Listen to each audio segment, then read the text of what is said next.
Are you searching for motivation? Or are you building discipline? There's a huge difference, and today we're going to talk about it. You're watching Become the Standard. Cue the intro.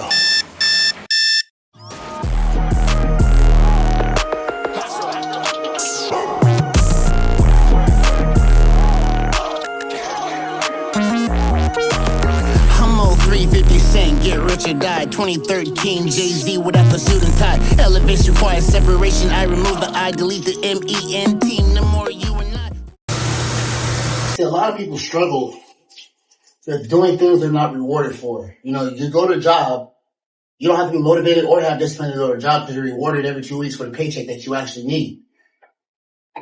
When it comes to self goals and going to the gym and building things, a lot of people can't do it because they're looking for motivation, and motivation is unreliable. It's just a feeling. So why is motivation unreliable?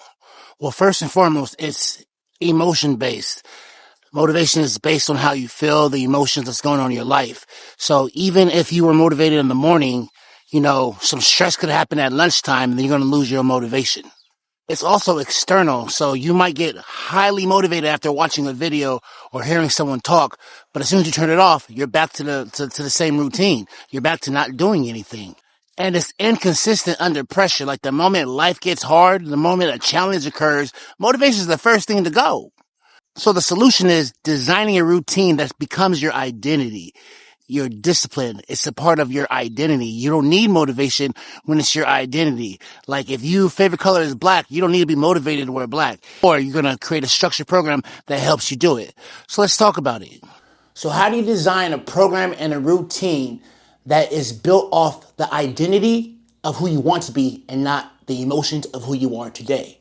And the most important thing is to separate the two. Where you're at mentally today and what do you want to become? So, for instance, when I did this for myself, I was an alcoholic who was fighting the bodybuilder in me. So where I wanted to go was full-blown bodybuilder lifestyle. Not necessarily competition, but bodybuilder. And who I was that day was an alcoholic. So the routine was built to get me there.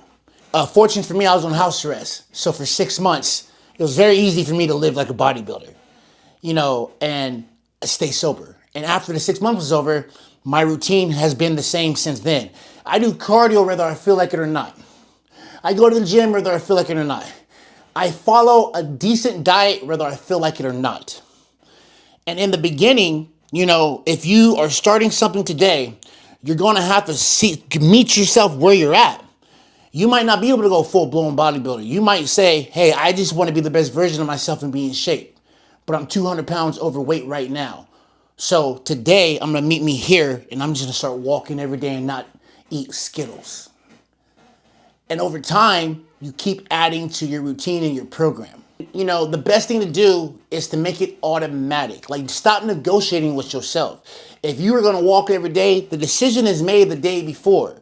No lie, I used to get everything that I needed for the morning at night. So my morning and day until work was autopilot. Meaning, I jump out of bed, I had shoes and walking clothes, gym clothes. My food was already packed in the refrigerator. My kids, where they're going to be for the day, were already planned. As soon as I left the house, I put my phone in airplane mode. My kids were safe and I didn't need to be distracted. Always something better to do.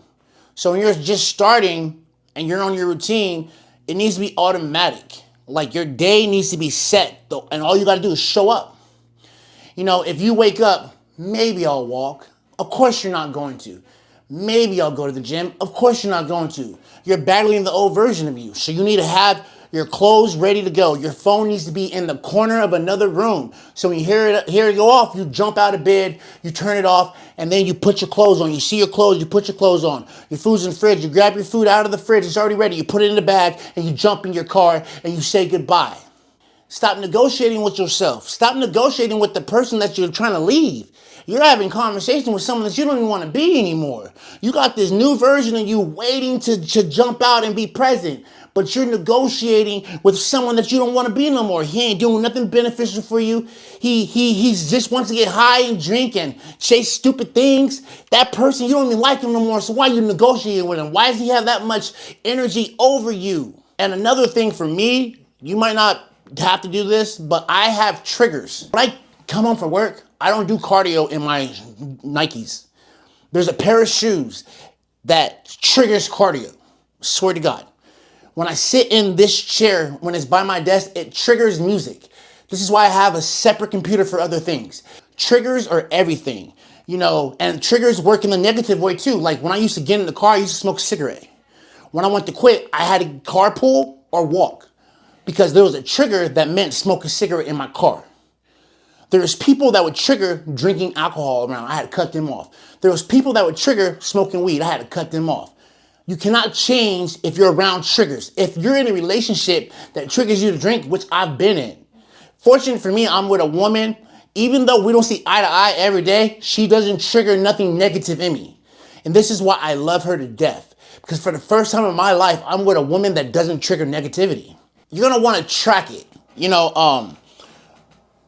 Your routine should be on paper. In the beginning, you're going to want to write, number one, wake up, coffee, et cetera, et cetera, et cetera. And you're going to want to cross out if you did it and write down if you didn't do it and why you didn't do it. And every week, evaluate that. You're going to want to track it and create a documentation of your progress, because the next week you can say, hey, I didn't do this, but it was because I overbooked myself and I had to do this. I didn't do this because my kids had an emergency, versus I don't know where the time went. Now, during your routine, there might be days where you don't have energy. There might be days where you want to quit. So let's talk about the things you do when you have nothing left inside of you. And the very first thing is shrink the task. Never not show up.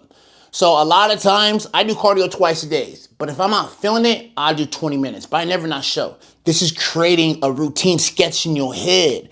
See, I don't need to write down stuff anymore. When it comes to gym and diet, I can do this all in my head because it's a lifestyle now. I've created it in my identity. My identity is bodybuilding. My identity is showing up for myself. My identity is never quitting on myself again. I will die before I give up on me. Know your why. So when you have, and this could be a lazy day, you might have energy in the tank, but you just feel like you earned an extra day. But if you say you're going to go train shoulders, why? Know your why. Use your why. You should have a powerful why to push you through. Like the reason why I show up for myself and I do everything that I'm doing is I'm chasing that 1% opportunity of change from my bloodline. Another thing is I don't want my kids to ever see me give up. Another thing is I want my woman to trust my word. We were just talking about the other day, and I said, when have I not did what I said I was going to do? I might modify it. I might say, hey, I'll give you 500, but on the day that I'm supposed to do it, I'll give you 300, but I've never not showed up for you. And she's like, yeah, you're right. Never be afraid to show up imperfectly. Never be afraid to not be perfect. Never be afraid to just try. A lot of the reasons why we give up and we stay the same is because we're afraid to suck. We're afraid to fail. We're afraid to be imperfect. But if you just show up no matter what, you're going to win eventually. Today we talked about, building a routine through your identity and the differences between motivation and discipline. Discipline is the key, and routine and structure is the way to get to discipline. I have no motivation to be on YouTube. My discipline keeps me focused because I believe this is needed. Become the standard. What we're really trying to do is to take from the past what is necessary, what is needed, get rid of all the broken cycles, and come back with a better version for our kids and their kids. Until the next time, I go by name Miranda Motivates.